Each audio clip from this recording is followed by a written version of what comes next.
Mheshimiwa Khalid Nsekela. Mheshimiwa Mwenyekiti, nashukuru kwa nafasi ya kuuliza swali la nyongeza.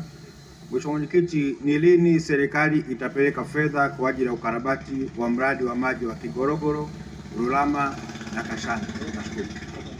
Majibu, Mheshimiwa Waziri. Mheshimiwa Mwenyekiti, napenda kujibu swali la Mheshimiwa Sekela, mbunge kutoka Kyerwa, kama ifuatavyo. Kwanza ni kushukuru sana Mheshimiwa mbunge kwa kuongelea kuhusu hili eneo.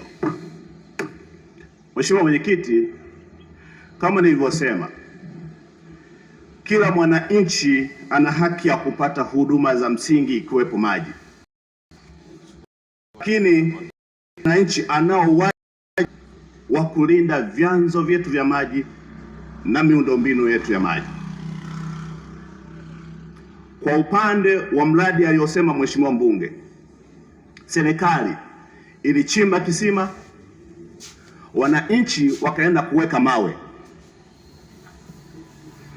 mradi ukaharibika.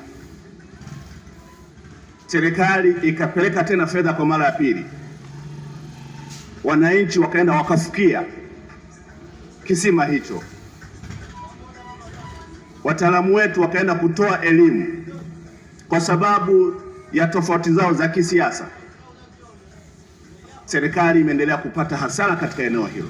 Mheshimiwa Mwenyekiti, serikali haitopeleka fedha kwa sasa mpaka tupate commitment ya wananchi watakuwa sehemu ya kulinda miundombinu ya maji ambayo serikali inaenda kuwekeza katika maeneo yao.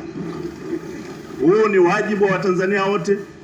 Tunapoharibu miundombinu hii, ni fedha ambazo zinatokana na kodi zetu sisi wenyewe.